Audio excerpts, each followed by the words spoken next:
네, 오늘 우리에게 주시는 하나님의 말씀은 구약성경 사무엘상 1장 9절에서 18절까지 말씀입니다. 구약성경 사무엘상 1장 9절에서 18절까지 구약성경 408페이지쯤에 있습니다. 사무엘상 1장 9절에서 18절까지 말씀입니다.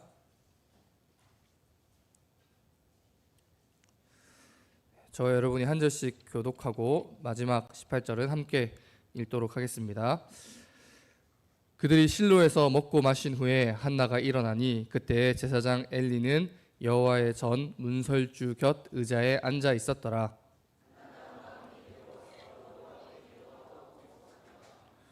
서원하여 이르되 만군의 여호와여, 만일 주의 여종의 고통을 돌보시고 나를 기억하사 주의 여종을 잊지 아니하시고 주의 여종에게 아들을 주시면 내가 그의 평생에 그를 여호와께 드리고 삭도를 그의 머리에 대지 아니하겠나이다.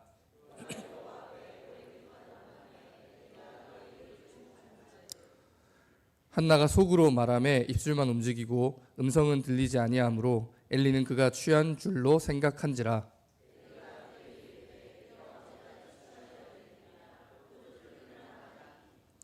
한나가 대답하여 이르되 내 주여 그렇지 아니하니이다. 나는 마음이 슬픈 여자라. 포도주나 독주를 마신 것이 아니오 여호와 앞에 내 심정을 통한 것뿐이오니.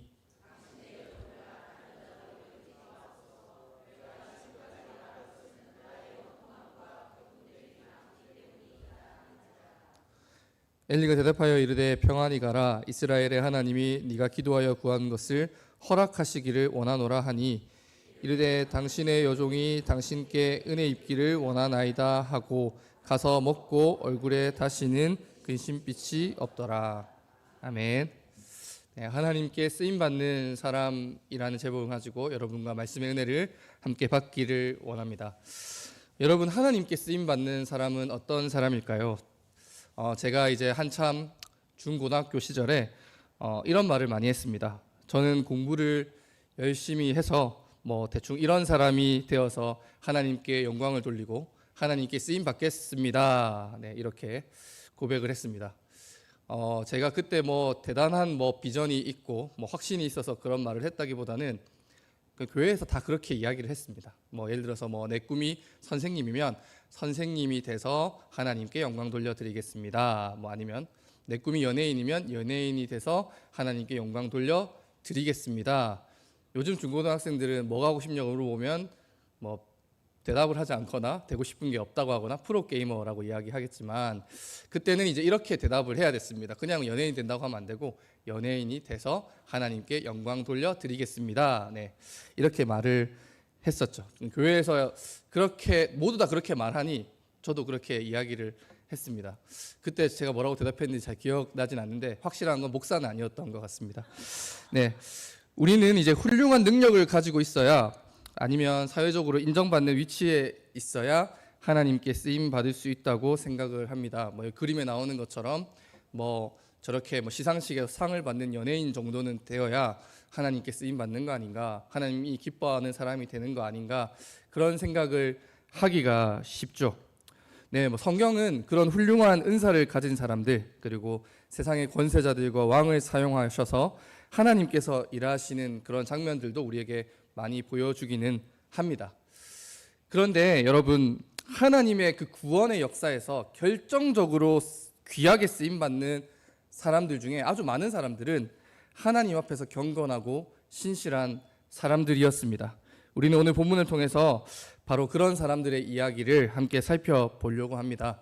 엘가나와 한나, 이 경건한 부부를 사용하셔서 하나님께서 어떻게 이스라엘 백성을 향한 자기의 사랑을 나타내시는지, 또 그리고 하나님의 구원 역사를 펼쳐나가시는지를 우리가 오늘 본문을 통하여서 함께 살펴보려고 합니다. 이 말씀을 통해서 하나님의 나라와 그리고 그분의 교회를 위해서 헌신하고자 하는 우리 왕궁중부교회 성도님들이 오늘 우리 시대 속에서 어떤 사람으로 세워져 가야 하는지, 우리가 어떤 사람으로 서면은 하나님의 구원 역사에 쓰임받는 사람이 될 수 있는지를 함께 생각해 보려고 합니다. 우리 같이 한번 따라하겠습니다. 경건한 사람들이 하나님께 쓰임받습니다.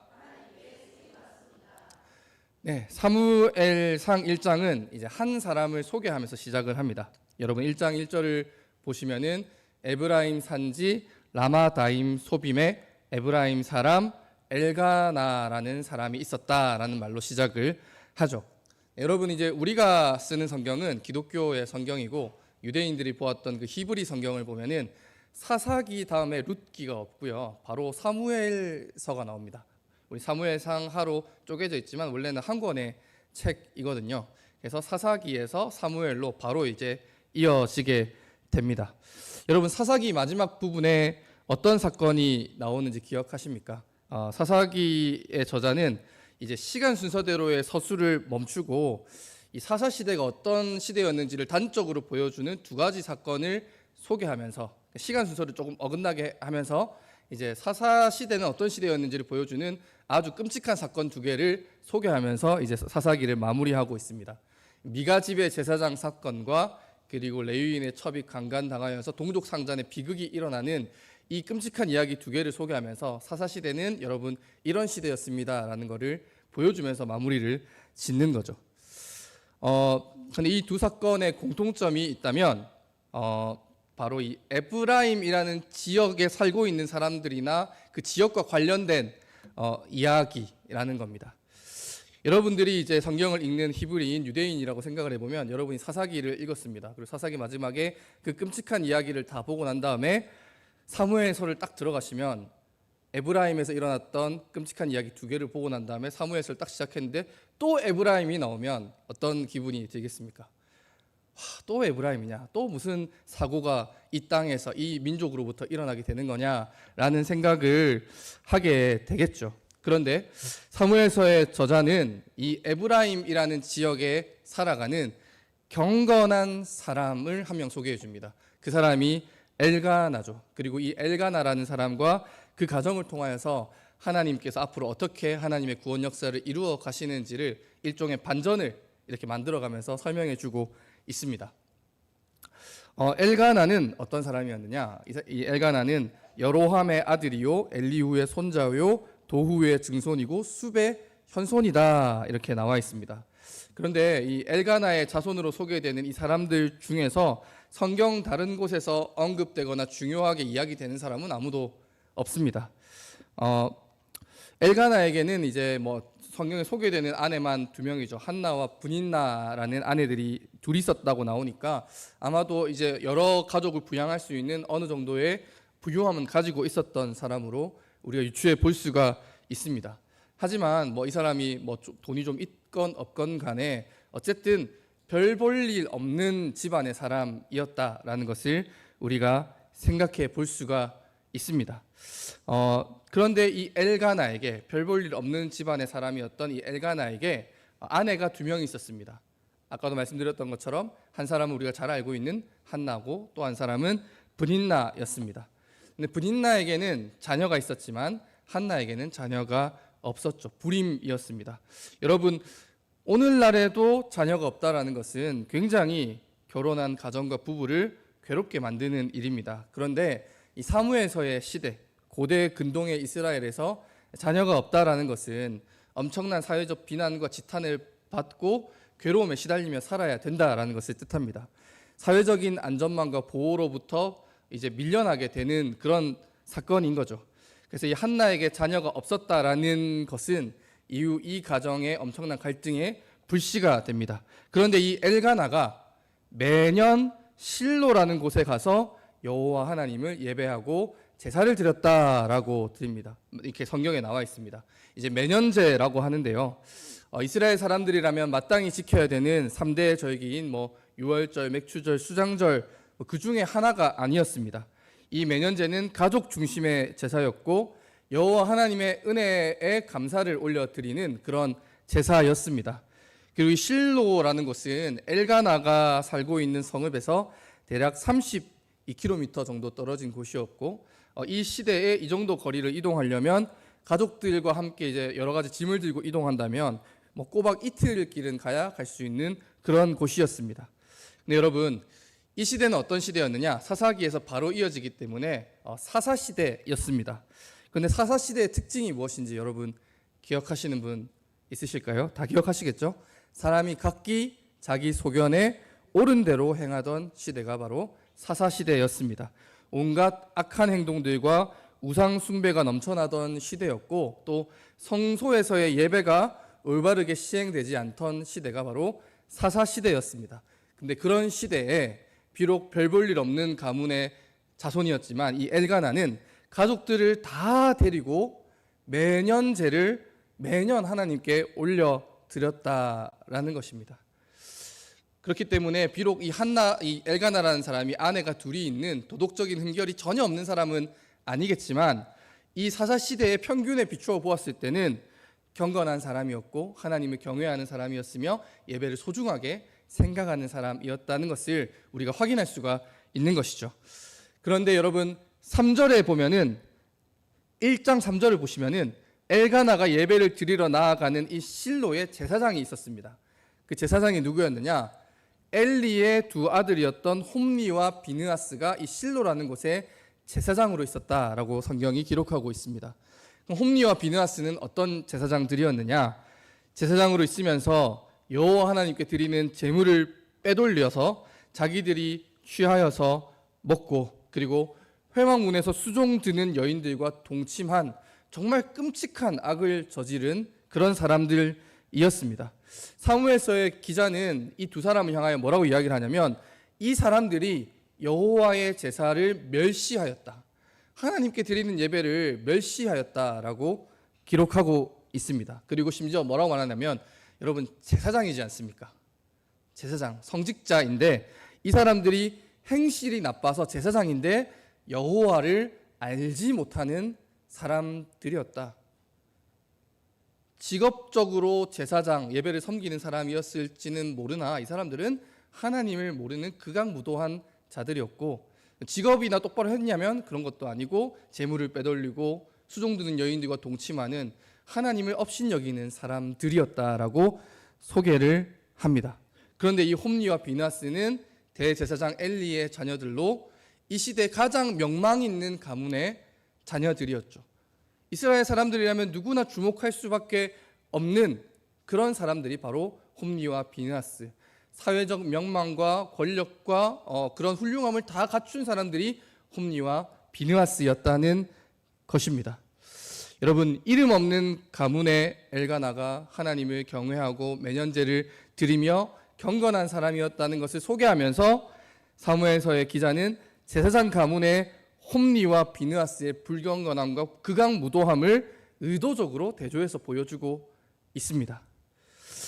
여러분, 성경에서 이제 하나님께서 악한 사람들을 사용하지 않으시는 것은 아니지만 그들의 악행조차도 하나님의 선을 위하여서 이용하시지만, 적어도 이 본문에서 하나님이 사용하시는 사람은 누구나 다 기대하고 주목했던 그런 명문가의 사람들, 훌륭한 사회적 지위와 유명세를 가진 사람들이 아니었습니다.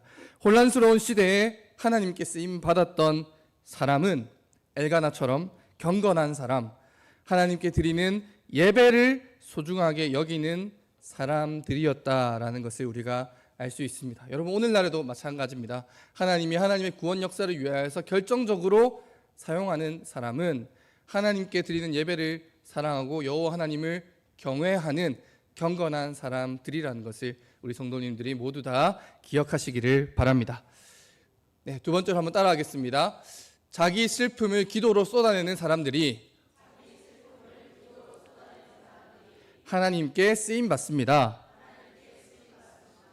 네, 매년제에 제사를 드리고 난 다음에는 이제 그 제물의 몫을 나누어서 가족들과 함께 나눠야 했습니다. 그런데 이제 엘가나가 한나를 더 사랑했기 때문에 한나에게 2배의 몫을 나누어 주었습니다. 근데 이제 보통 2배의 몫은 장자에게 허락된 것입니다. 그럼 브닌나의 입장에서 보았을 때는 엘가나, 이 남편이 한나라는 아내를 더 사랑하여서 자기 아들이 받아야 되는 그 2배의 몫을 나누어 줘 버리니 얼마나 한나가 미웠겠습니까? 이런 일이 매년 제사를 드릴 때마다 이제 반복되었습니다. 그래서 브닌나는 한나를 매우 괴롭게 만들었습니다. 아마도 분인나는 이렇게 이야기했겠죠. 자녀를 가지지 못한 사실을 두고 끊임없이 한나를 비난하고 조롱하면서 마음을 괴롭게 만들었을 것입니다. 아마 사람들 앞에서 대놓고 망신 주는 일도 서슴지 않았을 것입니다.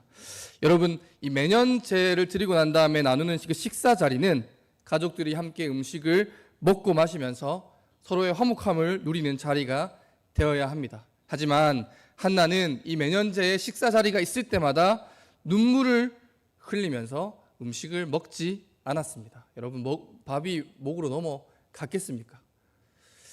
8절을 보면 엘가나가 이제 한나를 꾸짖듯이 이야기를 합니다. 1장 8절을 보면은 그의 남편 엘가나가 그에게 이르되 한나여 어찌하여 울며 어찌하여 먹지 아니하며 어찌하여 그대의 마음이 슬프냐 내가 그대에게 10아들보다 낫지 아니하냐. 여러분, 어찌하여라는 이 표현을 반복하는 이 구문은 이 누군가를 책망하거나 꾸짖을 때 사용하는 그런 표현입니다. 그리고 이렇게 이야기하는 겁니다. 내가 그대에게 10아들보다 낫지 아니하냐. 여러분, 엘가나의 입장에서는 자기가 사랑을 진짜 넘치도록 쏟아부어 주는데도 아들이 없음에도 불구하고 넘치는 사랑을 주고 있음에도 불구하고 한나가 눈물을 멈추지 않으니 답답해서 한 말이었을 것입니다. 그런데 여러분, 이 시대에 자녀가 없는 여인이 감당해야 하는 고통과 괴로움, 사람들의 멸시와 조롱은 남편의 사랑만으로 해결되는 문제가 아니었습니다. 여러분, 오늘 우리 시대는 자녀가 있고 없고를 가지고 여성의 사회적 지위나 어떤 가치를 판단하지 않지 않습니까? 그런 시대는 끝이 났죠. 우리는 그런 시대를 살지 않습니다. 근데 여러분, 성경의 시대는 그런 시대였습니다. 자녀가 없으면은 사람들에게 비난받고 조롱받음에도 불구하고 눈물만 삼켜야 되는 그런 시대가 바로 성경의 시대였던 것이죠. 엘가나의 사랑이 아무리 크다고 한들 여러분, 한나의 문제를 해결해 줄 수는 없었습니다. 그래봤자 바뀌는 것은 사실 없기 때문입니다. 그런데 한나가 자녀를 가지지 못한 것은 성경이 기록하기를 하나님께서 하신 일이었습니다. 하나님께서 그 구원 역사를 진전시켜 나가기 위해서 한나를 임신하지 못하게 하신 것입니다. 우리 오늘 위에 있는 성경 말씀 한나에게는부터 같이 한번 읽도록 하겠습니다. 시작. 한나에게는 갑절을 주니 이는 그를 사랑함이라. 그러나 여호와께서 그에게 임신하지 못하게 하시니 여호와께서 그에게 임신하지 못하게 하심으로 그의 적소인 분인나가 그를 심히 격분하게 하여 괴롭게 하더라.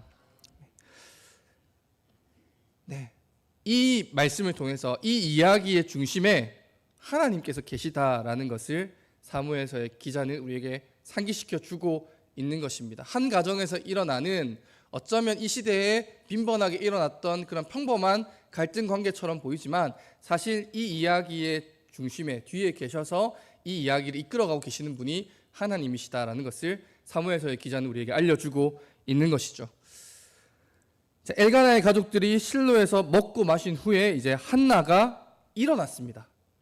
한나가 일어나는 행동은 한나가 무언가를 결단했다라는 것을 뜻합니다. 한나는 그 실로에 있는 여호와의 성소에 나가서 이제 기도를 드리기 시작했습니다. 이때 엘리 제사장은 성소 문설주 곁 의자에 앉아 있었다고 합니다. 한나는 이제 여호와 하나님께 자기의 괴로운 마음을 통곡하며 기도로 하나님께 자기의 분한 마음과 간절한 소원을 쏟아 부어냈습니다. 여러분, 한 집에 함께 살면서 지속적으로 여러분의 마음을 괴롭게 하는 사람이 있다면 여러분은 어떻게 하시겠습니까? 그게 뭐 내 잘못 때문이 아니라 내가 뭘 잘못했기 때문이 아니라 어찌할 수 없는 그런 불가항력적인 일을 두고 나를 괴롭게 하는 사람이 있다면 여러분은 그 사람을 어떻게 하시겠습니까? 제가 그 시어머니와 며느리 뭐 그런 관계를 제가 잘 알지 못해서 조심스럽지만 제가 한나라면 일단은 남편이 내 편이기 때문에 남편의 사랑을 이용해서 분인나에게 어떻게 불이익을 줄지, 어떻게 하면 골탕을 먹일 수 있을지 열심히 계획하고 음모를 꾸몄을 것 같습니다. 네. 아니면 머리끄댕이를 잡던지 욕을 하던지 하다못해 돌이나 칼을 들고 덤비든지 해야 할 것 같은데 한나는 그렇게 하지를 않습니다. 여러분, 단순히 한나는 착한 사람이고 브닌나는 악한 사람이기 때문에 그럴까요? 그럴 수도 있습니다. 그런데 성경의 저자가 한나가 착해서 그렇다 이런 말을 하지는 않습니다. 그런 식으로 이 두 사람의 성품을 비교하거나 대조하는 것을 중요한 문제로 여기지 않는 것이죠. 한나는 남편인 엘가나 못지않게 경건한 사람이었습니다. 이 모든 문제의 해결이 하나님께 달려 있다는 것을 한나는 알고 있었다는 거죠. 브닌나의 머리끄댕이를 잡는다고 해결되는 문제가 아니라 하나님 앞에 이 문제를 가지고 가야만 이 문제가 해결된다라는 것을 너무나 잘 알고 있는 경건한 사람이 바로 한나였습니다. 이 모든 상황을 알고 계시는 분, 그리고 이 고통에서 나를 건져낼 수 있는 분, 능히 그런 힘과 능력과 자비와 긍휼한 마음과 공의로운 성품을 가지고 계신 분이 바로 우리 여호와 하나님이시니 한나는 여호와 하나님께 나아가서 통곡을 합니다. 그리고 기도하면서 이런 서원을 올려드리죠. 만약 하나님 아이가 없는 저에게 아들을 주시면은 그를 평생의 나실인이 되게 하겠습니다. 여러분, 나실인은 어떤 사람이었습니까? 여러분, 나실인이 되게 하겠다는 것은 율법의 의미를 통하여 보면은 한 사람을 제사장처럼 평생토록 정결하게 살게 하면서 이스라엘 민족 가운데 경건의 본이 되게 하겠다. 그런 사람이 바로 나실인이었습니다. 아니면 유명한 나실인이었던 삼손의 경우처럼 하나님께서 사용하시는 전쟁의 지도자, 이스라엘의 지도자로 세워져서 일평생을 하나님의 백성을 위해 살게 하겠다라는 그런 의미일 수도 있습니다. 어쨌든 하나님께서 만약 나에게 아들을 주시면 하나님의 백성, 하나님의 나라인 이스라엘을 위해서 이 아들을 하나님을 위해서 드리겠다라고 지금 서원 기도를 드리고 있는 것입니다. 여러분, 고통스러운 일이 있을 때, 마음이 답답할 때 여러분은 어떻게 하십니까? 내가 어떻게 할 수 없는 불의와 고통스러운 상황을 만났을 때 여러분 어떻게 하십니까? 저는 두 가지 정도를 주로 했었는데요. 저는 이제 통영 출신이니까, 바닷가 출신이니까 바다를 갑니다. 뛰어들려고 가는 건 아니고 넓은 바다를 보면은 마음이 조금 편안해지는 것 같아서 바다를 가서 바닷내음 맡으면서 화를 좀 식히거나, 아니면은 이제 지금은 못 하는데 혼자 살 때, 옛날에 혼자 살 때는 소리를 이제 문 닫아놓고 이렇게 좀 지르다 보면은 조금 약간 감각이 마비되면 조금 괜찮아지거든요.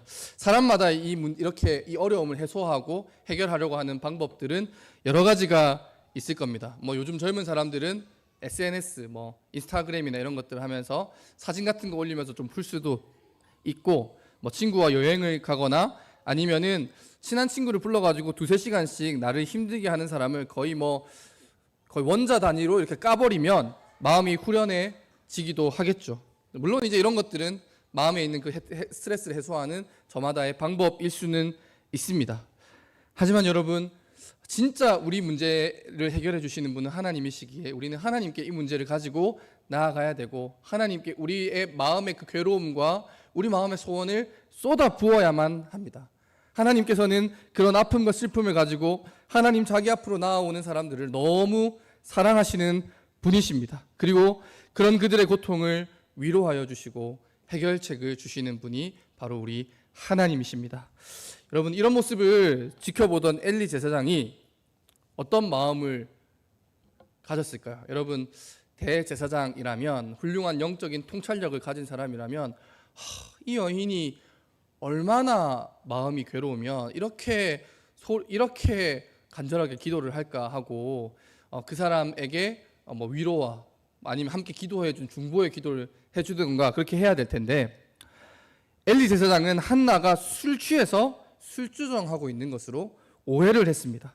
그래서 말하기를 한나에게 포도주를 끊어라, 술 좀 그만 마셔라, 이렇게 이야기를 했습니다. 아마 꼭 한나가 아니더라도 이 당시에 성소에 나와서 술주정하는 사람들이 많이 있었던 것 같습니다.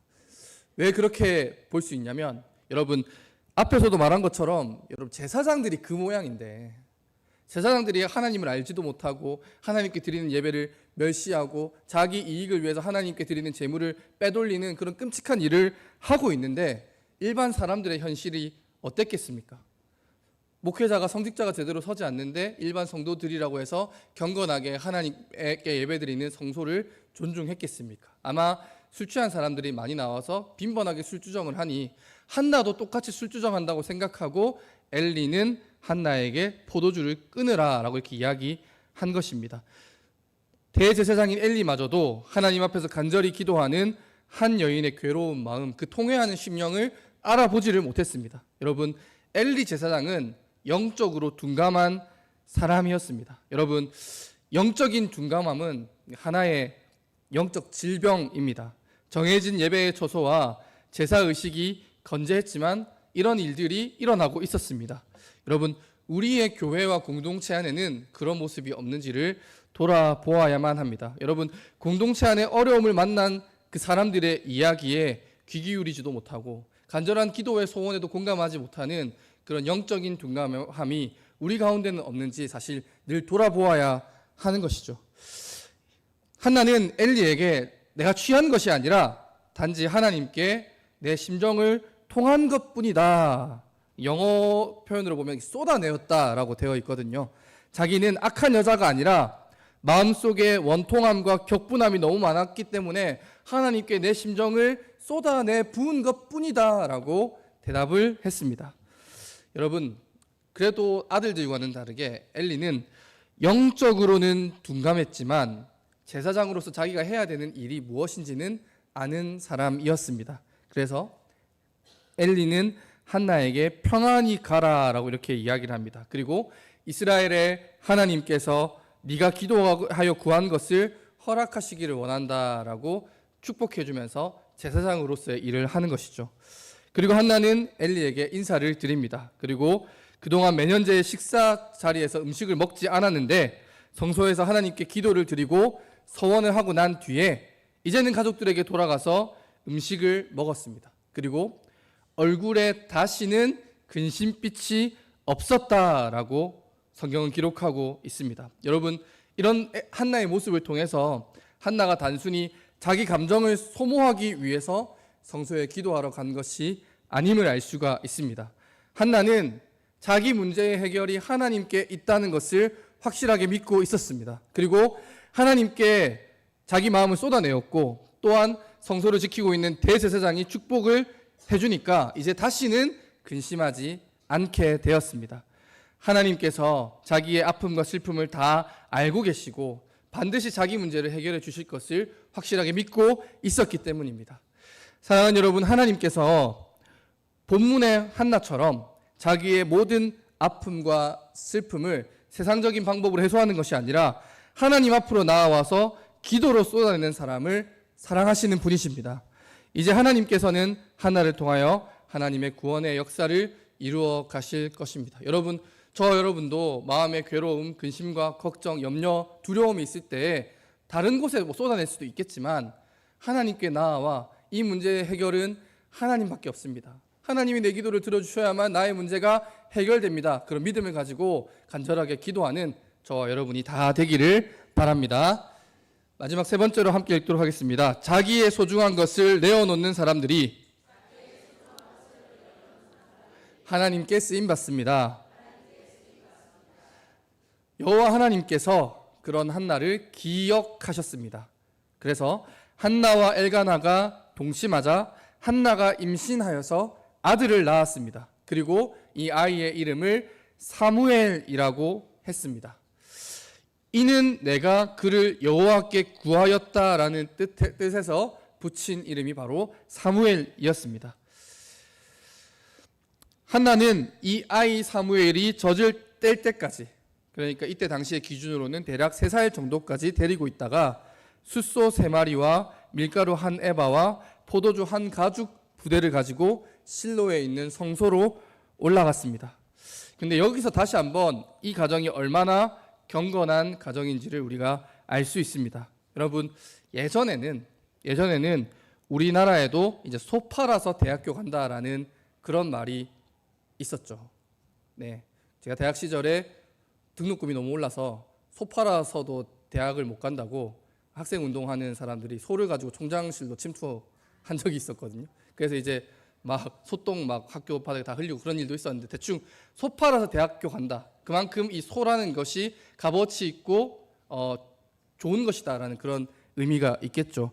오늘 우리 시대에도 소는 귀한 것이지만 고대 사회에서 그 소의 가치는 오늘날의 우리 것과는 비교할 수가 없었습니다. 그런데 이 엘가나의 가정이 이런 소를 무려 3마리나 서원제의 예물로 하나님께 드린 것입니다. 눈에 넣어도 아깝지 않을 아들을 엘가나와 한나는 그 기쁜 마음으로 하나님께 서원한 대로 올려드렸습니다. 엘가나도 비록 한나가 서원한 것이지만 그 서원에 이의를 제기하지 않고 오직 여호와 하나님의 말씀대로 이루시기를 원하노라라고 말했습니다. 한나는 아이를 데리고 엘리에게 가서 말을 합니다. 이 아이를 위하여 내가 기도했더니 여호와께서 나에게 구한 것을 허락하셨습니다. 그러므로 나도 이 아이를 여호와께 드립니다. 그의 평생을 여호와께 드립니다. 그리고 여호와 하나님께 경배를 올려 드렸습니다. 여러분, 하나님께 서원 기도를 드렸고 하나님께 작정을 했지만, 그리고 하나님께서 자기에게 자녀를 주셨지만, 한나의 입장에서 이 사무엘을 서원대로 하나님께 드리는 것, 하나님의 나라를 위해서 나실인으로 헌신하게 하는 것, 이게 얼마나 어려운 결정이었겠습니까? 물론 우리는 알고 있습니다. 이후에 하나님께서 한나에게 더 많은 자녀의 축복을 주셨다라는 것을 우리가 알고 있지만, 한나의 입장에서는 그건 불확실한 미래죠.